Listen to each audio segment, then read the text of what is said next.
اعوذ باللہ من الشیطان الرجیم بسم اللہ الرحمن الرحیم۔ آج سورۃ الانبیاء مکیہ یعنی مکہ میں یہ نازل ہوئی، یعنی مکہ سے مراد یہ ہے کہ ہجرت سے پہلے یہ نازل ہوئی۔ اس کا ابتدائی تعارف ہوگا اور آئندہ ہفتے سے ہم باقاعدہ جس طریقے سے درس ہم شروع کرتے ہیں 2 رکوع، ان پہ ہم انشاءاللہ بات کریں گے۔ تو آپ کو معلوم ہے کہ میرا طریقہ یہی ہے کہ آغاز میں ہمیشہ تعارف پیش کر دیا کرتا ہوں سورت کا، اور پھر اس کے بعد اگلے درس میں پھر تفصیل سے پھر میں بات کرتا ہوں۔ تو آج ابتدائی تعارف، ایک تو 7 رکوع ہیں سورۃ الانبیاء کے اور 112 آیات ہیں، 112۔ اس سورت کا نام انبیاء اس وجہ سے نہیں ہے کہ اس میں لفظ انبیاء کا ذکر ہوا ہے، بلکہ اس سورت کا نام انبیاء اس وجہ سے ہے کہ اس میں انبیاء علیہم السلام کا ذکر ہے، ان کا بیان ہے، تو اس لیے اس سورت کا نام انبیاء ہے۔ عام طور پر تو آپ یہ دیکھتے ہیں نا کہ سورۃ البقرہ ہے تو بقرہ گائے کو کہتے ہیں، تو چونکہ اس میں یہ نام، یہ لفظ ذکر ہے تو لہٰذا اس سورت کا نام بقرہ اس کو پکارا گیا۔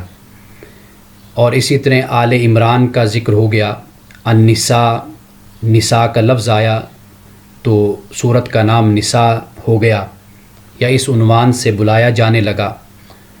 تو لیکن اس صورت میں انبیاء کے یعنی اس لفظ کا ذکر نہیں ہے، نبی کی جمع انبیاء ہے، لیکن اس صورت میں چونکہ انبیاء علیہم السلام کا ذکر ہے، ان کا بیان ہے، ان کی تبلیغی مساعی، ان کی جو کوششیں ہیں تبلیغ اور دعوت کی، ان کا اس صورت میں بیان کیا گیا ہے، اس لیے اس کا نام انبیاء ہے۔ پہلا رکوع آغاز ہوتا ہے اقترب للناس حسابهم وهم فی غفلۃ معرضون، کہ لوگوں کے حساب کا وقت قریب آ گیا اور وہ غفلت میں منہ پھیرے ہوئے۔ اس سے آغاز ہو رہا ہے اس سورت کا، اور یہ بھی بتاتا چلوں کہ یہ 17واں پارہ ہے، یعنی آغاز اس سورت سے ہو رہا ہے اور 7واں پارہ بھی ساتھ ہی شروع ہو رہا ہے۔ تو یہ الفاظ یعنی انسان کو وارن کرنے والے ہیں اور انسان کو خبردار کرتے ہیں کہ حساب کا وقت قریب آ گیا، اور یہ انسان یہ غفلت میں پڑا ہوا ہے اور منہ پھیرے ہوئے ہے۔ اور اس پہلے رکوع میں جو حالان کفار نے جو اعتراض کیا، اور وہ اعتراض پرانا اعتراض ہے، ایک تو یہ کہ بھئی یہ نبی خوابوں کو بیان کرتا ہے اور خوابوں کے بارے میں اضغاث احلام کا لفظ استعمال کیا ہے، جسے ہم خواب پریشاں کہتے ہیں۔ حضرت یوسف علیہ السلام کے دور میں، یعنی آپ جیل میں تھے، قید میں تھے، کہ جب بادشاہ نے خواب دیکھا تھا کہ بھئی وہ اس پر ہم پہلے بات کر چکے سورۃ یوسف میں تفصیل کے ساتھ، کہ موٹی گائے ہیں وہ پتلی گائے کو کھا رہی ہیں، اسی طرح ایک صحت مند بالیں ہیں سبز اور وہ خشک بالیں ان کو کھا رہی ہیں۔ اس طرح ایک خواب دیکھا بادشاہ نے، اور اس نے چاہا کہ بھئی مجھے اس کی تعبیر بتائی جائے۔ تو جو وزراء تھے اور جو دربار میں لوگ تھے، ممکن ہے وہ مذہبی لوگ بھی ہوں، تو انہوں نے کہا کہ بادشاہ سلامت، یہ تو اضغاث و احلام ہے، یہ تو آپ کا خواب پریشاں ہیں، ممکن ہے کوئی تبخیر کا مسئلہ ہو، آپ کے معدے کا مسئلہ ہو، ممکن ہے کوئی سلطنت، امور سلطنت و ریاست کی کوئی پریشانی ان حوالوں سے ہو، تو آپ رات کو سوئے تو کوئی ایسی کوئی پریشانی آپ کو نظر آ گئی ہوگی، باقی اس خواب کی کوئی حیثیت نہیں ہے۔ اب معاملہ یہ بھی ہوتا ہے نا کہ بادشاہوں سے لوگ ڈرتے بھی تھے، وہ علماء ہوں، وہ وزراء ہوں، وہ مشیر ہوں، وہ ڈرتے اس لیے تھے کہ کوئی ایسی بات منہ سے نہ نکل جائے کہ جس سے بادشاہ کا جو مزاج نازک ہے اس پر گرا نہ گزرے بات، اور بادشاہ کہیں ہمیں سزا نہ دے دے۔ تو وہ پھر کہنے لگے کہ جی آپ کا جو خواب ہے یہ بس ایسے ہی خواب پریشان ہے، باقی کوئی اس کی تعبیر وغیرہ نہیں ہے، اس کی کوئی حقیقت نہیں ہے۔ یہ یہاں پر بھی کفار نے یہی کہا ادغاث و احلام، کہ یہ پیغمبر جو خواب دیکھتا ہے بیان کرتا ہے یہ تو ایک خواب پریشان ہے اس کی حیثیت۔ آپ کو معلوم ہے کہ خواب بھی پیغمبر کی وحی میں سے ایک وحی ہے، یعنی جیسے میں اس وقت آپ سے بات کر رہا ہوں، میں آپ کے سامنے بیٹھا ہوں، تو پیغمبر کا خواب اس سے بھی بڑھ کر یقینی ہوتا ہے، یعنی جیسے دن کی روشنی ہے، سورج چمک رہا ہے، اس سے بڑھ کر اور کیا یقینی بات ہوگی کہ اس کو کوئی انسان بھی جھٹلا نہیں سکتا۔ پیغمبر کا خواب اس سے بھی زیادہ روشن ہوتا ہے۔ تو پیغمبر پہ جبریل آتا ہے، یا کوئی فرشتہ اترتا ہے، یا القاء ہوتا ہے، یا نفس فی الروح ہوتا ہے، اللہ تعالیٰ دل میں بات ڈال دیتا ہے۔ تو اسی طرح خواب بھی جو ہم یہاں پر بات کر رہے ہیں یہ بھی وحی کی ایک قسم ہوتی ہے۔ اب وہ کہتے ہیں کفار کہ یہ تو پریشان خواب بس ایسے ہی ہمیں بیان کرتا رہتا ہے، اور پھر پیغمبر کے بارے میں شاعر کہنا اور مفتری کہنا۔ اللہ تعالیٰ نے کہا قرآن مجید میں کہ شاعری تو آپ کے لائق ہی نہیں ہے۔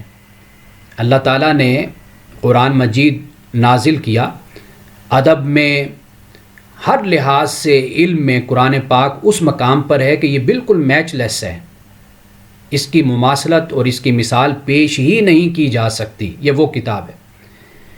تو پیغمبر پر وہ کہتے کہ جی یہ شاعر ہے، یا پھر یہ کہتے کہ یہ مفتری ہے، نعوذ باللہ۔ مفتری کا مطلب یہ ہے کہ یہ باتیں گھڑتا رہتا ہے اپنی طرف سے۔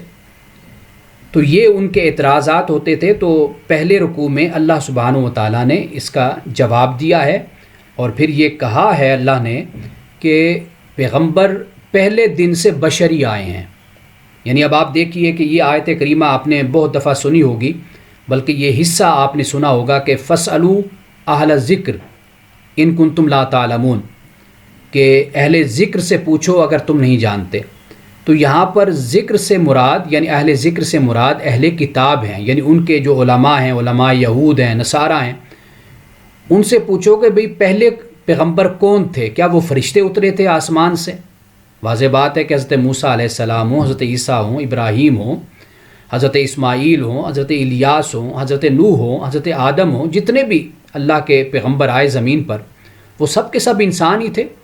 تو اللہ تعالیٰ نے یہاں پر فرمایا فَاسْأَلُوا أَهْلَ الذِّكْرِ إِن كُنتُمْ لَا تَعْلَمُونَ، اگر تمہیں پتہ نہیں ہے نا تو پھر ذرا ان اہل کتاب سے جا کر پوچھو، ذکر والوں سے پوچھو، تورات والوں سے پوچھو، انجیل والوں سے پوچھو، یہ تمہیں بتائیں گے کہ پیغمبر کیسے ہوتے تھے۔ تو واضح بات ہے کہ پیغمبر بشری اترے ہیں زمین پر۔ تو یہ پہلے رکوع میں اللہ سبحانہ و تعالیٰ نے اس کا ذکر کیا، اور آخر جو آیت نمبر 10 ہے، یعنی پہلے رکوع کی آخری آیت، اس میں اللہ سبحانہ و تعالیٰ نے یہ فرمایا لَقَدْ أَنزَلْنَا إِلَيْكُمْ كِتَابًا فِيهِ ذِكْرُكُمْ، کہ ہم نے آپ کی طرف کتاب نازل کی، اس میں ذکر ہے، تمہارے لیے نصیحت ہے۔ افلا تعقلون، کیا تمہیں عقل نہیں ہے، سمجھ نہیں رکھتے؟ دیکھو تو صحیح، قرآن مجید کو پڑھو، تمہیں خود اندازہ ہو جائے گا کہ اس میں اللہ تعالیٰ نے نصیحت کو اتارا ہے۔ یہ خدا کی طرف سے یہ کتاب اتری ہے، جیسے موسیٰ اور عیسیٰ پر اتری۔ باقی انبیاء علیہ السلام کو اللہ تعالیٰ نے جس طرح صحائف عطا کیے، کتب عطا کی، اسی طرح محمد صلی اللہ علیہ وسلم پر بھی اللہ تعالیٰ نے اس کتاب کو اتارا، اور مقصود کیا ہے اس کتاب کا؟ وہ ہے ذکر، نصیحت۔ تو یہ اس آیت پر یہ رکوع مکمل ہو جاتا ہے۔ اب اس کے بعد دوسرا رکوع ہے۔ اب یہ بھی ایک بڑا مسئلہ تھا ان کے لیے، وہ کہتے تھے کہ یہ اچھا پیغمبر ہے کہ کھاتا پیتا ہے، اور سورۃ الفرقان میں بھی اس کا ذکر آیا کہ یہ تو بازاروں میں چلتے پھرتے ہیں اور کھاتے پیتے ہیں پیغمبر۔ ان کا خیال یہ تھا کہ پیغمبر کو بشر نہیں ہونا چاہیے، انسان نہیں ہونا چاہیے۔ تو اللہ تعالیٰ نے یہاں پر اس بات کو بیان کر دیا کہ دیکھو اس بات کو، یہ نہیں ہے کہ یہ پیغمبر ہے، انسان ہے، یہ کھاتا کیوں ہے، پیتا کیوں ہے، یہ چلتا پھرتا ہے، یہ انسانوں کی طرح اس کی معاشرت ہے، اس کی معیشت ہے، اس کی سیاست ہے، اس کی حکومت ہے، اس کی زندگی ویسے ہی ہے جیسے انسانوں کی ہوتی ہے۔ یہ دیکھو کہ جو اللہ کا سچا پیغمبر ہوتا ہے، اللہ کی تائید، اللہ کی نصرت اس کو حاصل ہوتی ہے۔ یہ دیکھو کہ کس طرح یہ اکیلا ہوتا ہے، کہ وہ جو شاعر نے کہا کہ اکیلا ہی چلا تھا جانب منزل میں، لوگ آتے گئے اور پھر کارواں بنتا گیا. تو پیغمبر اکیلا ہی ہے، در یتیم، آمنہ کا لخت جگر، عبداللہ کا پیارا، کہ جس نے نبوت کا اعلان کیا اور 40 سال کی عمر میں سارا معاشرہ جس کا دشمن، مکۃ المکرمہ کے رؤساء، قریش، کفار، امراء، سب دشمن، لیکن دیکھتے ہی دیکھتے کس طرح لوگوں نے اسلام قبول کیا اور ایک جماعت بنتی چلی گئی. اس بات کو دیکھو. تو اللہ سبحانہ و تعالیٰ نے یہاں پر اس حقیقت کو بیان کر دیا کہ ہوتا کیا ہے. وہ یہ کہ اگر خدا نخواستہ کوئی شخص جھوٹا ہو نا، تو پھر اس کا انجام بہت برا ہوتا ہے. مسیلمہ کذاب کا انجام دیکھ لیا جائے، جس نے بھی نبوت کا اعلان اور دعویٰ کیا تو کیا ہوا اس کے ساتھ. تو اس بات پر توجہ کرو. تو اس لیے اللہ سبحانہ و تعالیٰ نے یہاں پر واضح طور پہ بیان کر دیا کہ نبوت کے انکار یا کسی جھوٹی نبوت کی اگر تم بات کرتے ہو تو اس کا معیار یہ نہیں کہ یہ کھاتا کیوں ہے، پیتا کیوں ہے.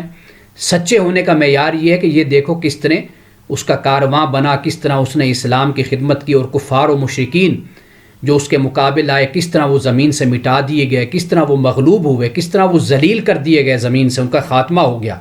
پیغمبر کی زندگی میں، رسول اور نبی کی زندگی میں کس طرح یہ سارا معاملہ ہوا، اس پر ذرا توجہ کر کے دیکھو. اللہ تعالیٰ نے اس بات کو دوسرے رکوع میں بیان کیا ہے. اب دوسرے رکوع کا آغاز کیا ہے؟ وہ ہے وَكَمْ قَسَمْنَا مِنْ قَرْيَةٍ كَانَتْ ظَالِمَةً وَأَنشَأْنَا بَعْدَهَا قَوْمًا آخَرِينَ. اللہ نے فرمایا کتنی بستیاں ہیں کہ جو ظالم تھی تو ہم نے ان کو ہلاک کر دیا، اور پھر ہم ان کی جگہ دوسری قوم کو لے آئے. پھر دوسری قوم آ گئی. یعنی یہ بتا دیا کہ چونکہ اس وقت مسلم جماعت، صحابہ کی جماعت تیار ہو رہی تھی، تو اللہ نے یہ بتایا کہ یہ اللہ کا اصول اور قاعدہ ہے کہ جو اس کے پیغمبر کے، اس کے نمائندے کے، اس کے رسول کے نافرمان ہوتے ہیں ان کو زمین سے مٹا دیا جاتا ہے، ان کا خاتمہ ہو جاتا ہے. تو پھر فرمایا کہ اس کے بعد پھر دوسری قوم آ جاتی ہے جو اس نبی کی، رسول کی فرما بردار ہوتی ہے، اللہ کی توحید کو ماننے والی ہوتی ہے. تو وہ پھر یعنی صحابہ اکرام رضوان اللہ تعالی علیہم مجمعین کی طرف یہ اشارہ ہو جاتا ہے. اچھا، پھر اس میں ایک آیت بہت اہم ہے، وہ آپ نے کئی بار سنی بھی ہوگی، لَوْ كَانَ فِيهِمَا آلِهَةٌ إِلَّا اللَّهُ لَفَسَدَتَا، کہ اگر اللہ کے سوا آسمان و زمین میں کوئی اور بھی الہ ہوتا نا، معبود، تو پھر اس آسمان اور زمین کا اور اس کائنات کا نظام درہم برہم ہو جاتا. یعنی دو حکمران ہوں، دو خدا ہوں، تو پھر کبھی بھی اس مملکت کا اور اس کائنات کا نظام نہیں چلتا. تو اللہ تعالیٰ نے اس حقیقت کو بھی بیان کر دیا، گویا اس بات کی طرف اشارہ کر دیا کہ اس کائنات کا نظام صرف ایک ہی ہستی کے ہاتھ میں ہے جو اس کائنات کے نظام کو چلا رہی ہے. اور بڑی عقلی دلیل دے دی، بہت بڑی عقلی دلیل دے دی کہ اگر کسی جگہ پر دو چیف ایگزیکٹو بن جائیں، ایک ہی پوسٹ پر دو لوگ قابض ہو جائیں، تو پھر وہ کمپنی ہو، وہ فیکٹری ہو، وہ ایک نظام ہو، مملکت ہو، ریاست ہو، وہ بالکل ویران ہو جاتی ہے، وہ اجڑ جاتی ہے، ختم ہو جاتی ہے، فساد برپا ہو جاتا ہے. تو یہاں پر اس حقیقت کو بیان کر دیا. اب دوسرے رکوع کی آخری آیت جو 29ویں آیت ہے، اس میں اللہ سبحانہ و تعالیٰ نے بالکل علل اعلان یہ فرما دیا کہ جو میرے سوا کسی اور کو معبود کہتا ہے تو ہم اس کو دوزخ کی سزا دیں گے. اور یہ بات میں کئی مرتبہ کہہ چکا، اس معاملے میں اللہ سبحانہ و تعالیٰ بہت غیرت مندی کا مظاہرہ فرماتا ہے، اور یہ بتاتا ہے انسان کو کہ میرے علاوہ تیری جبین کسی کے سامنے جھکنی نہیں چاہیے. تیری خواہشات، تیری تمناؤں، تیری دعاؤں کا مرکز صرف اور صرف میری ذات ہونی چاہیے، اس لیے کہ میں ہی اس کا حقدار ہوں، مستحق ہوں، اس لیے کہ یہ اس کائنات کا خالق، مالک، رازق میری ذات ہے، اور تمہیں یہی چاہیے کہ تم میرے سامنے جھکو، میری اطاعت کرو، میری فرما برداری کرو. تو یہاں پر اللہ نے واضح طور پہ فرما دیا کہ جو میرے سوا کسی کو معبود کہے گا تو وہ پھر دوزخ کے عذاب کے لیے تیار رہے.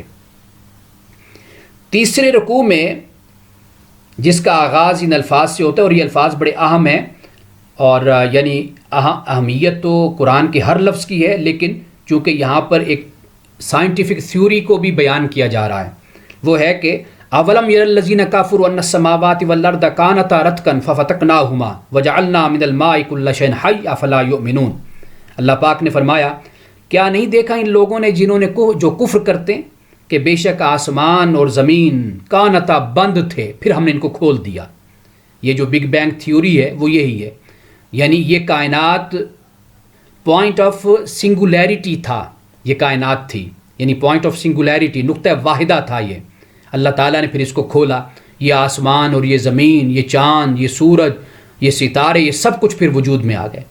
اب آپ یہ دیکھیے کہ اللہ سبحانہ و تعالیٰ کی ذات پر یہ کتنی بڑی دلیل ہے کہ ایک چیز پھٹتی ہے، مثال کے طور پر اگر بم پھٹتا ہے، آپ دیکھیے کہ کیا اس میں کوئی ترتیب ہوتی ہے، کوئی تعدیل ہوتی ہے، اس میں کوئی نظم ہوتا ہے، اس میں کوئی ڈسپلن ہوتا ہے؟ وہ آرگنائزڈ ہو کر پھٹتا ہے بھلا؟ وہ تو ہر طرف فساد اور تباہی لے آتا ہے۔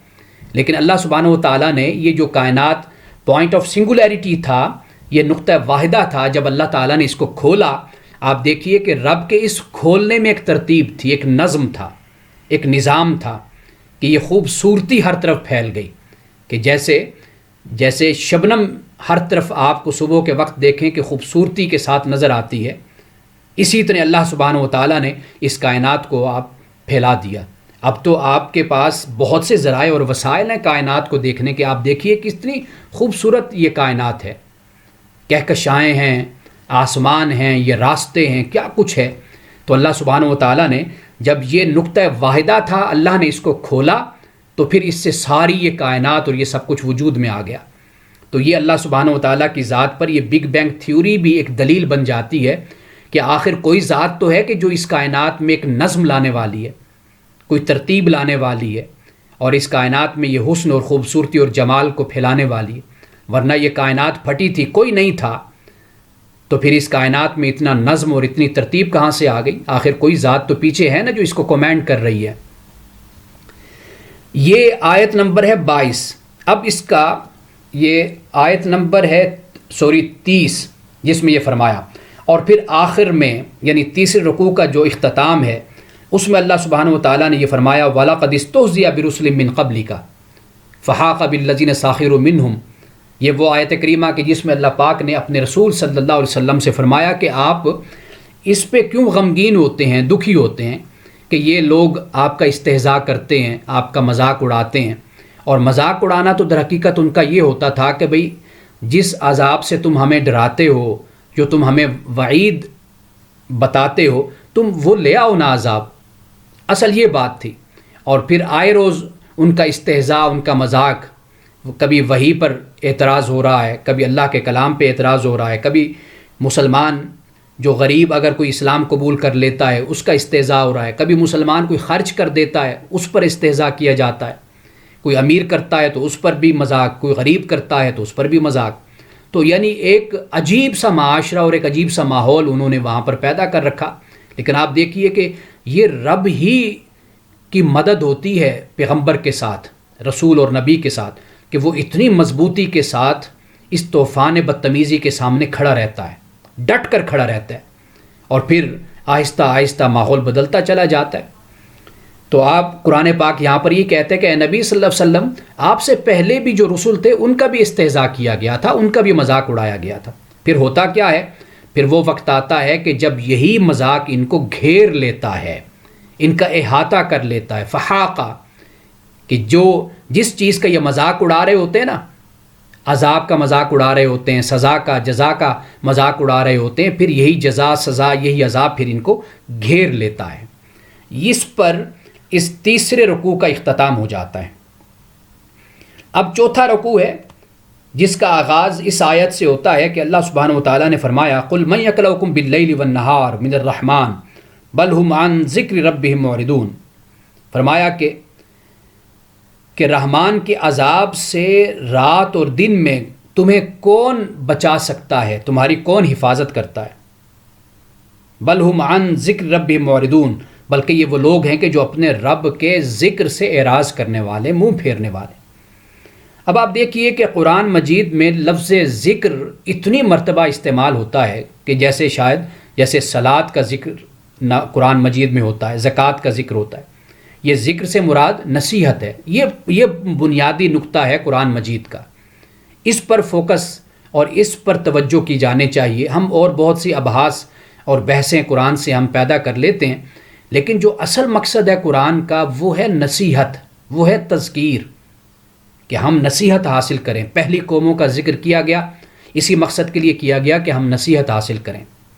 اللہ سبحانہ و تعالیٰ نے واضح طور پہ بتا دیا کہ جو اس نے اول روز سے ایک قاعدہ بنایا ہے، ایک اصول بنایا، اسی کی تم نے پیروی کرنی ہے، اور اسی طرح ہی نتائج پیدا ہوں گے جس طرح پہلی قوموں کے لیے نتائج پیدا ہوئے تھے. اچھا کرو گے، آگے جا کر اس کا بھی ذکر ہوگا کہ اچھا کرو گے تمہیں اچھا نتیجہ اللہ کی طرف سے ملے گا، اور اللہ پاک ہر چیز، ہر معاملہ لکھتا چلا جا رہا ہے، اس کے پاس محفوظ ہے سب کچھ. تو یہاں پر بھی اسی بات کا ہی اللہ نے ذکر فرمایا. اچھا، آیت نمبر ہے 45. خاص طور پہ میں اس کا ذکر یہاں پر اس لیے کر رہا ہوں کہ اللہ پاک نے قرآن مجید میں بہرے پن کا ذکر کیا اور نابینا پن کا بھی ذکر کیا کہ لوگ دیکھتے نہیں، لوگ سنتے نہیں. تو یہ بہرا پن کیا ہے؟ یہ جسمانی بہرا پن نہیں ہے. قرآن پاک جب بھی ذکر کرتا ہے تو اس سے مراد روحانی اور عقلی بہرا پن ہوتا ہے، اور اس بہرے پن کی یا اندھے پن کی وجہ تعصب ہوتا ہے، ضد ہوتی ہے، سرکشی ہوتی ہے، سمجھنے کے باوجود بھی بات کو قبول نہ کرنا اور دنیاوی مفادات درمیان میں آڑے آ جانا. تو یہاں پر اللہ سبحانہ و تعالیٰ نے اس بات کو خاص طور پر بیان کر دیا کہ یہ جو بہرا پن ہے یہاں پر یہ ان کا جسمانی نہیں بلکہ یہ روحانی اور عقلی بہرا پن ہے کہ یہ حق کو قبول نہیں کرتے. آخری آیت ہے اسی رکوع کی، چوتھے رکوع کی. اللہ سبحانہ و تعالیٰ نے فرمایا وَهَذَا ذِكْرٌ مُبَارَكٌ، اور یہ قرآن دیکھیے پھر ذکر آ گیا، یہ ذکر مبارک ہے. انزلناہ، ہم نے اس کو نازل کیا. افانتم لہ منکرون، کیا تم اس کے انکار کرنے والے ہو کہ ہم نے اس ذکر کو نازل کیا اور یہ ذکر مبارک ہے، یہ نصیحت ہے، اچھی نصیحت ہے.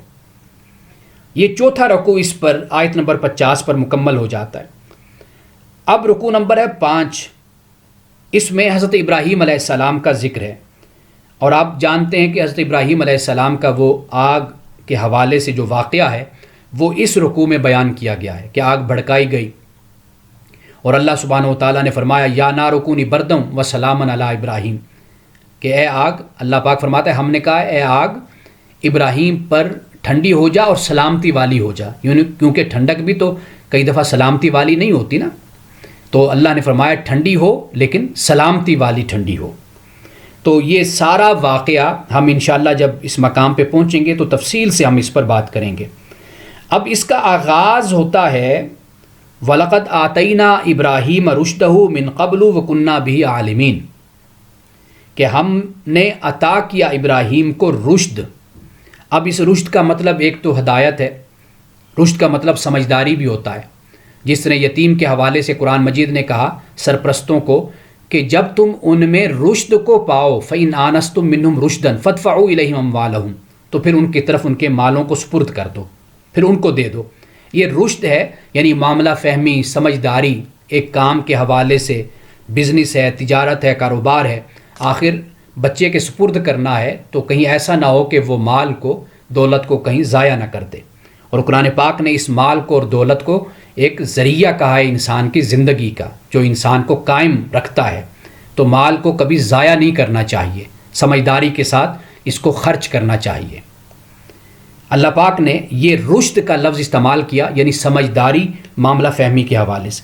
لیکن جب پیغمبر کے حوالے سے بات کرتے ہیں تو پھر اس سے مراد ہدایت ہے، رہنمائی ہے، کہ اللہ پاک نے ابراہیم کو رشد عطا کی، سمجھداری عطا کی، رہنمائی عطا کی، حق اور باطل کا فرق عطا کر دیا. وَكُنَّا مِن قَبْلُ وَكُنَّا بِهِ عَالِمِينَ، اور یہ عالمین میں سے تھا. اللہ تعالیٰ نے اس کو، اللہ پاک فرماتا ہے کہ ہم ابراہیم کو جاننے والے تھے. یہ آیت نمبر ہے 51. اور اسی رکوع کا اختتام ہوتا ہے حضرت ابراہیم علیہ السلام کے بھتیجے حضرت لوط علیہ السلام. حضرت لوط علیہ السلام اسی وقت ہی پیغمبر تھے، رسول تھے جب حضرت ابراہیم علیہ السلام تھے. عذاب کے فرشتے پہلے حضرت ابراہیم علیہ السلام کے پاس آئے تھے کہ جنہوں نے حضرت لوط علیہ السلام کے پاس جانا تھا. حضرت ابراہیم علیہ السلام کو حضرت اسحاق کی بشارت دی انہوں نے، جس پر حضرت سارہ مسکرا پڑی تھی. قرآن بیان کرتا ہے ہنس پڑی تھی. حضرت سارہ نے کہا کہ بھئی اب میرا شوہر ابراہیم یہ بھی بوڑھے ہیں، میں بھی اب بوڑھی ہو گئی ہوں، بانجھ ہو گئی ہوں، تو اب یہ کیسے ہو سکتا ہے؟ تو فرشتوں نے کہا کہ یہ اللہ کی طرف سے تمہارے لیے بشارت ہے، یہ حقیقت ہے، اللہ اس طرح کرتا ہے. یہ بشارت دی اور پھر اس کے بعد لوط علیہ السلام کی طرف، اس بستی کی طرف پھر فرشتوں نے اپنا سفر شروع کیا. حضرت ابراہیم علیہ السلام کو یہ بتایا انہوں نے. اور اب آپ یہ دیکھیے کہ وہی فرشتے ہیں خدا کے جو ایک طرف تو ابراہیم کی طرف رحمت کا پیغام لے کر جاتے ہیں، محبت کا اور بشارت لے کر جاتے ہیں، اور دوسری طرف حضرت لوط علیہ السلام کی قوم کی طرف عذاب کی خبر لے کر جاتے ہیں. تو اس سے بات یہ سمجھ آتی ہے کہ اگر اچھا انسان ہو، ایک ہی جگہ پر ایک ہی زمانے میں رہنے والا ہو، تو رب تعالیٰ ان کے ساتھ معاملہ اس طرح مختلف کرتا ہے کہ وہی فرشتے اس کے لیے بشارت کا ذریعہ ہوتے ہیں، اور وہی فرشتے بد عملی کرنے والوں کے لیے عذاب کا فرشتے ہوتے ہیں، کا ذریعہ اور سبب بنتے ہیں. تو یہ حضرت لوط علیہ السلام ہے. تو حضرت لوط علیہ السلام کے ذکر پہ اس 5ویں رکوع کا اختتام ہو جاتا ہے، اور الفاظ یہ ہیں کہ وَأَدْخَلْنَاهُ فِي رَحْمَتِنَا إِنَّهُ مِنَ الصَّالِحِينَ، کہ ہم نے اس لوط کو اپنی رحمت میں داخل کیا اور بے شک وہ صالحین میں سے تھے، صالحین میں سے تھے. اب لوط کا میں یہاں مجھ سے اچھا ہوا کہ میں یہ بات بھی یہاں پہ بیان کر دوں کہ مجھ سے پوچھا گیا کہ ہمارے ہاں لوگ لوط کا لفظ یعنی اپنے بچوں کا نام یہ نہیں رکھتے، ابراہیم رکھتے ہیں، یحییٰ رکھتے ہیں، اسحاق رکھتے ہیں. لیکن میں نے ان کو یہ جواب دیا کہ پہلی بات تو یہ ہے کہ یہ عرب میں اب بھی رکھا جاتا ہے، لیکن بدقسمتی یہ ہے کہ حضرت لوط علیہ السلام کی قوم کے حوالے سے جو ایک برائی ان کے اندر موجود تھی، ہم جنس پرستی کی، اس کے لیے ہمارے ہاں یہ ایک غلط لفظ استعمال ہونے لگا جس کو لوطی کہا جانے لگا. حالانکہ یہ لفظ ایک لحاظ سے پیغمبر کی توہین ہے، یہ کہ یہ لفظ کبھی بھی اس طرح بگاڑ کر کسی بد عمل شخص کے لیے اور ہم جنس پرست کے لیے یہ لفظ استعمال نہیں کرنا چاہیے. اس کے لیے عربی زبان میں اور بڑے الفاظ ہیں، سحاقت کا لفظ استعمال ہوتا ہے اس عمل کے لیے، تو یہ لفظ استعمال کیا جا سکتا ہے. لیکن وہ بدقسمتی یہ ہے کہ چونکہ اس لفظ کو ہم نے اس معنی میں استعمال کرنا شروع کر دیا، تو نعوذ باللہ ہمارے ہاں پھر لوگوں نے ذرا اس نام سے ایوائڈ کرنا شروع کر دیا، اعراض کرنا شروع کر دیا کہ وہ اپنے بچوں کا نام لوط رکھیں. ورنہ اس نام میں کوئی نہیں ہے، یہ پیغمبر کا نام ہے اور بڑا معزز اور بڑا محترم اور بڑا مقدس نام ہے. یہ عرب میں رکھا جاتا ہے، لیکن اردو میں چونکہ ہم نے اس لفظ کو نعوذ باللہ غلط استعمال کرنا شروع کر دیا، جس کی وجہ سے پھر ہمارے ہاں ایک رواج یہ پیدا ہو گیا کہ ہم نے یہ نام اپنے بچوں کا نہیں رکھا، ورنہ اس کے رکھنے میں کوئی حرج نہیں ہے. اللہ پاک نے حضرت لوط علیہ السلام کے حوالے سے فرمایا وَأَدْخَلْنَاهُ فِي رَحْمَتِنَا، ہم نے لوط کو اسے اپنی رحمت میں داخل کیا اور بے شک وہ نیکوکاروں میں سے تھا. اب اس کے بعد 6واں رکوع ہے. اس 6 رکوع میں جس کا آغاز اللہ سبحانہ و تعالی حضرت نوح علیہ السلام سے کرتا ہے، یعنی اس رکوع کا آغاز ہوتا ہے وَنُوحًا إِذْ نَادَى مِن قَبْلُ فَاسْتَجَبْنَا لَهُ فَنَجَّيْنَاهُ وَأَهْلَهُ مِنَ الْكَرْبِ الْعَظِيمِ. اور نوح کہ جب اس نے ندا دی ہمیں، یعنی ہمیں بلایا، آواز دی، ہم سے دعا کی، تو ہم نے اس کی دعا کو سنا، اس کو جواب دیا، ہم نے اس کو نجات دی. وَأَهْلَهُ، اور اس کی اہل کو بھی نجات دی. کس سے؟ من الکرب العظیم، بڑے کرب سے ہم نے اس کو نجات دی. اور یہ بھی بات میں یہاں واضح کرتا چلوں کہ اہل یا آل کا لفظ یہ اہل ایمان کے لیے بھی استعمال ہوتا ہے. جو پیغمبر کی پیروی کرنے والا ہوتا ہے، پیغمبر کے نقش قدم پر چلتا ہے، یہ صرف خاندان کے لیے نہیں استعمال ہوتا. جو پیغمبر کے نقش قدم پر چلے، نبی کے راستے پر چلے، وہ بھی نبی کی آل ہی ہوتا ہے. اب آپ یہاں پر دیکھیے کہ اہل کا لفظ یہاں پر استعمال ہوا کہ ہم نے اس کو نجات دی اور اس کی اہل کو بھی نجات دی. اگر اہل میں بیوی کی بات کی جائے تو پھر تو بیوی، قرآن پاک تو یہ بیان کرتا ہے کہ حضرت لوط علیہ السلام، حضرت نوح علیہ السلام پر تو وہ ایمان نہیں لائی تھی. اور بیٹا کہ جس نے کہا کہ جی میں اس چوٹی پر چڑھ جاؤں گا، بچ جاؤں گا، آپ نے اپنے بیٹے کو آواز دی تھی. اور جب اپنے بیٹے کے لیے رب کی بارگاہ میں گزارش کی تو اللہ نے فرمایا انہ لیس من اہلک، وہ تیرے خاندان میں سے، تیرے اہل سے نہیں ہے وہ. لیکن اللہ پاک یہاں کیا فرماتا ہے کہ نوح کی اہل کو ہم نے کرب عظیم سے نجات دی. یعنی اب اس اہل سے مراد کون ہے؟ اس اہل سے مراد ہیں ایمان والے، اتباع کرنے والے، پیروی کرنے والے. تو گویا کہ آل کا لفظ ہو یا اہل کا لفظ ہو، قرآن مجید اس مفہوم میں بھی استعمال کرتا ہے وہ لوگ کہ جو پیغمبر کے نقش قدم پر چلیں، پیغمبر کی پیروی، اتباع اور اطاعت کریں، وہ بھی پیغمبر کی آل ہی ہوتے ہیں، وہ بھی اہل ہی ہوتے ہیں. قرآن پاک یہاں پر اسی بات کو بیان کرتا ہے. یہ آیت نمبر ہے 76 جس سے یہ چھٹے رکوع کا آغاز ہو رہا ہے. اور اختتام کیا ہوتا ہے؟ اللہ پاک نے فرمایا کہ پیغمبروں کی جماعت تو ایک جماعت ہے، حضرت آدم علیہ السلام سے لے کر محمد صلی اللہ علیہ وسلم تک. ان ھذہ امتکم امۃ واحدہ، کہ تمہاری امت ایک ہی امت ہے. یعنی پیغمبروں کی جماعت تو ایک ہے، پیغام ایک ہے، کوئی فرق نہیں ہے. لیکن آگے امتیوں کا کیا حال ہے قرآن بیان کرتا ہے وَتَقَطَّعُوا أَمْرَهُمْ بَيْنَهُمْ. لیکن ان لوگوں نے آپس میں جو اللہ کا دین ہے اس کے ٹکڑے ٹکڑے کر دیے. قوم یہود کو دیکھ لیجئے، قوم مسیح کو دیکھ لیجئے، مسلمانوں کا حال دیکھ لیجئے، وہ یہی صورتحال ہے. تمام پیغمبروں کی تعلیم ایک ہے، لیکن ہوتا کیا ہے، جو پیغمبر پیغام لاتا ہے جب وہ دنیا سے چلا جاتا ہے، پھر اس کے جو بعد میں پیروکار ہوتے ہیں وہ آپس میں تقسیم ہو جاتے ہیں، تفرقوں میں بٹ جاتے ہیں. ورنہ میں اس پر بڑی تفصیل سے روشنی ڈال چکا ہوں. سورۃ البقرہ کے درس میں بحمد اللہ تعالی منگل کو 7 بجے ہم پہلے پارے سے ہم نے شروع کیا، اور سورۃ البقرہ پہلا پارہ ہمارا مکمل ہوا گزشتہ منگل کو. اور انشاءاللہ آئندہ منگل کو 7 بجے ہم دوسرا پارہ ہم شروع کریں گے.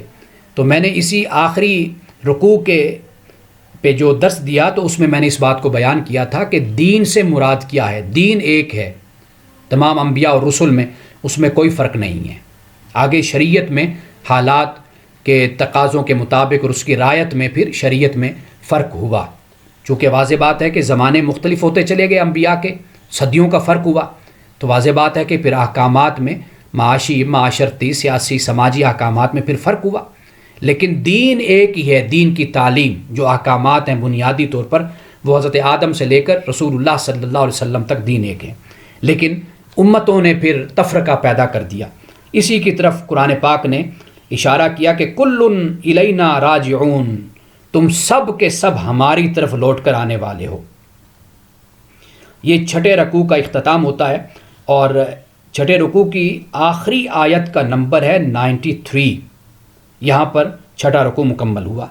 اور اسی چھٹے رکوع میں اللہ سبحانہ و تعالیٰ نے حضرت نوح علیہ السلام کا بھی ذکر کیا اور باقی انبیاء اور پھر ان کی کامیابیوں کا بھی ذکر کر دیا. یہ بڑی ڈھارس ہوتی ہے.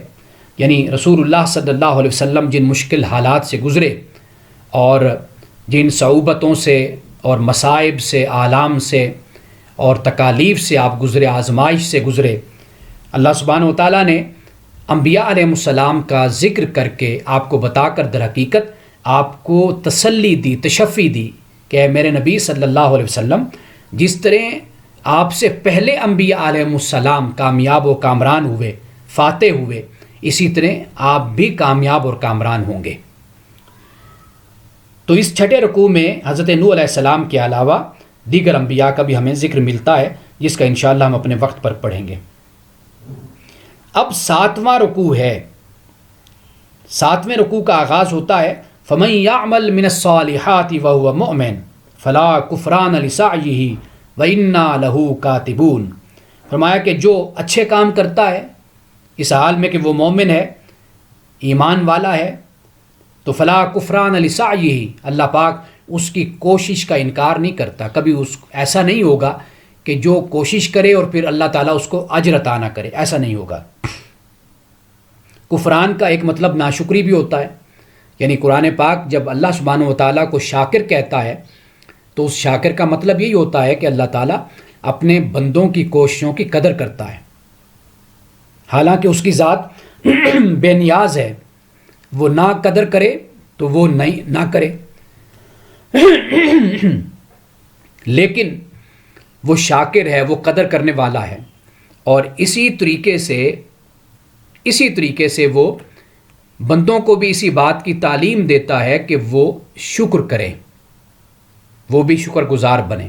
وہ خدا ہو کر اگر اپنے بندوں کا شاکر ہے تو بندوں پر تو زیادہ لازم ہوتا ہے کہ وہ اللہ کا شکر گزار بنے، بلکہ آپس میں بھی ایک دوسرے کے شکر گزار بنیں۔ ایک حدیث پاک ہے بہت پیاری کہ رسول اللہ نے فرمایا من لم یشکر الناس و من لم یشکر اللہ، کہ جس نے لوگوں کا شکر ادا نہیں کیا اس نے اللہ کا بھی شکر ادا نہیں کیا۔ اس لیے ہمیں اپنے آپ کو شکریہ کی عادت ڈالنی چاہیے، جسے ہم انگلش میں تھینک یو کہتے ہیں، اور اس کی عادت ہمیں ہونی چاہیے کہ ہم جب بھی کوئی ہمارے ساتھ بھلا کرے، نیکی کرے، ہمارے ساتھ اچھا سلوک کرے تو ہم اس کا شکریہ ضرور ادا کریں۔ اور اس میں 7ویں رکوع کا آغاز میں نے آپ کو بتایا کہ آیت نمبر 94 اس سے ہوتا ہے، اور اللہ نے فرمایا وَإِنَّا لَهُ كَاتِبُونَ، اور بے شک ہم اس کو لکھنے والے ہیں۔ اور اسی 7ویں رکوع کا اختتام، یعنی اب سورۃ الانبیاء مکمل ہو جاتی ہے، فرمایا قال رب احکم بالحق، کہ رسول نے یہ کہا اے میرے رب فیصلہ کر دے حق کے ساتھ، وربنا الرحمن المستعان، اے ہمارے رب کہ تو رحمان بھی ہے، رحمت کرنے والا ہے، اور مستعان ہے۔ مستعان سے مراد وہ ذات کہ جس سے مدد مانگی جاتی ہے، تیرے ہی لائق ہے کہ تجھ سے مدد مانگی جائے۔ علی ما تصفون، اوپر اس کے جو تم کہتے ہو، یہ علی ما تصفون اوپر اس کے جو تم صفت بیان کرتے ہو۔ یہاں پر سورۃ الانبیاء کا اختتام ہو جاتا ہے، لیکن اس 7ویں رکوع میں ایک بڑی مشہور آیت ہے اور اس کا نمبر ہے 107، اور اس میں فرمایا وما ارسلناک الا رحمۃ للعالمین، اور ہم نے نہیں بھیجا آپ کو مگر رحمت بنا کر تمام اقوام کے لیے، تمام قوموں کے لیے۔ یہ رسول اللہ صلی اللہ علیہ وسلم کو فرمایا۔ رحمت سے مراد یعنی سراپا رحمت۔ قرآن مجید میں رحیم کا لفظ رسول اللہ کے لیے بھی استعمال ہوا ہے، رؤوف کے ساتھ رحیم کا لفظ بھی استعمال ہوا، اور رحیم کا لفظ اللہ سبحانہ و تعالیٰ کے لیے بھی قرآن مجید میں ہے، لیکن رحمان مخلوق کے لیے نہیں ہے۔ یہ لفظ قرآن مجید میں صرف اللہ سبحانہ و تعالیٰ کے لیے استعمال ہوا ہے۔ اور رحمان اور رحیم میں فرق کیا ہے وہ میں کئی مرتبہ پہلے بتا چکا، ایک دفعہ پھر میں آپ کی یاد دہانی کے لیے بیان کر دیتا ہوں کہ رحمان سے مراد کہ وہ ذات کہ جس کی رحمت میں، محبت میں شدت ہو، رحمان وہ ذات ہے، اور رحیم یعنی رحمت اور محبت میں جس کے تسلسل ہو۔ اللہ سبحانہ و تعالیٰ کی ذات میں جو اپنی مخلوق کے لیے محبت اور رحمت تھی وہ آج بھی اسی شدت کے ساتھ موجود ہے۔ یعنی ہماری محبت رحمت اسی طرح ہوتی ہے نا کہ آج شدت ہے تو کل شدت ختم ہو جائے گی، آج کسی کے لیے محبت ہے تو کل وہ محبت نہیں رہے گی، لیکن اللہ کی جو رحمت ہے وہ پہلے دن سے جس طرح تھی شدت کے ساتھ وہ آج بھی اسی طرح قائم ہے۔ اور ہماری محبت رحمت کا عالم یہ ہوتا ہے کہ کبھی بالکل ختم بھی ہو جاتی، تسلسل ٹوٹ بھی جاتا ہے، لیکن اللہ سبحانہ و تعالیٰ کی رحمت اور محبت وہ ہے کہ جس میں تسلسل ختم نہیں ہوتا، وہ تسلسل قائم رہتا ہے۔ تو اللہ سبحانہ و تعالیٰ نے یہاں پر قرآن مجید میں رحمان کا لفظ آپ دیکھیے کہ عذاب کا ذکر ہوتا ہے، اللہ سبحانہ و تعالیٰ اپنی صفت رحمان کا ذکر کرتا ہے۔ کیوں؟ اس لیے کہ اللہ کی صفت رحمانیت ہے جو اس کی ذات پر غالب ہے۔ یہ ایسی میں مثال دیا کرتا ہوں کہ جیسے ماں باپ ہیں وہ کبھی اپنے بچوں کو سزا بھی دیتے ہیں، کبھی ڈانٹ بھی دیتے ہیں، لیکن ماں باپ کی جو صفت غالب ہے ان کی شخصیت اور ان کی ذات پر وہ شفقت اور محبت ہے۔ وہ والدین کی ذات پر غالب رہتی ہے شفقت اور محبت، لیکن کبھی کبھی استثناء بھی ہے، اولاد نافرمان ہوتی ہے، انسان ڈانٹ بھی دیتا ہے، انسان سزا بھی دیتا ہے۔ تو یہ جو معاملات ہوتے ہیں یہ استثنائی صورتوں میں ہوتے ہیں۔ اسی طرح رب ذوالجلال کی ذات پر غالب رحمت ہے۔ اللہ نے خود فرمایا کتب علی نفس رحمہ، کہ اللہ کی ذات پر رحمت غالب ہے، اس نے فرض کر لیا اپنے اوپر رحمت کو، لیکن استثنائی صورتیں ہوتی ہیں۔ ان استثنائی صورتوں میں بھی یاد رکھیے کہ حکمت پوشیدہ ہوتی ہے، اور حکمت میں بھی رحمت پوشیدہ ہوتی ہے۔ یعنی اللہ سبحانہ و تعالیٰ جیسے مثال کے طور پر آپ ایک سرجن کو دیکھتے ہیں کہ وہ انسان کا سینہ چیر دیتا ہے، پھاڑ دیتا ہے، دل کا آپریشن ہو رہا ہوتا ہے، انسان کے وجود کو اگر کوئی اس طرح پھٹا ہوا دیکھے تو وہ کہے گا کہ یہ کیسا ظالم شخص ہے، اگر اس کو علم نہیں ہے کہ بھئی یہ سرجن ہے، ڈاکٹر ہے، یہ اس کا آپریشن کر رہا ہے، وہ کہے گا کتنا بڑا ظلم کر دیا اس نے اس کے ساتھ۔ لیکن حقیقت میں سرجن کا یہ عمل اس مریض کے لیے، اس شخص کے لیے رحمت ہوتا ہے۔ تو اللہ سبحانہ و تعالیٰ اگر کسی قوم کو سزا دیتا ہے یا کسی کو تکلیف سے، آزمائش سے گزارتا ہے، در حقیقت یہ بھی اس کی حکمت کے تحت ہوتے ہیں، صفت حکمت کے تحت، اور اس حکمت میں بھی رحمت ہوتی ہے۔ اور انسان کی عقل محدود ہے، وہ اکثر اوقات اس بات کو نہیں سمجھ پاتا، اس کو نہیں سمجھ آتی کہ آخر اس میں کیا رحمت کا پہلو اس کے اندر پوشیدہ ہے۔ یعنی اللہ سبحانہ و تعالیٰ کی صفت رحمانیت، اس کی رحمت اس کی ذات پر غالب ہے، اس پر فرض اس نے کیا ہے، اپنے اوپر خود فرض کیا، لیکن استثنائی صورتوں میں بندوں کی تعلیم کے لیے، نصیحت کے لیے، ان کو نیکی کی طرف راغب کرنے کے لیے، ان کو گناہ چھڑوانے کے لیے اللہ سبحانہ و تعالیٰ اور بہت سے حکمت سے راستے اختیار فرماتا ہے، اور جس سے یہ بھی ایک بھلائی بن جاتی ہے اس کے بندوں کے لیے۔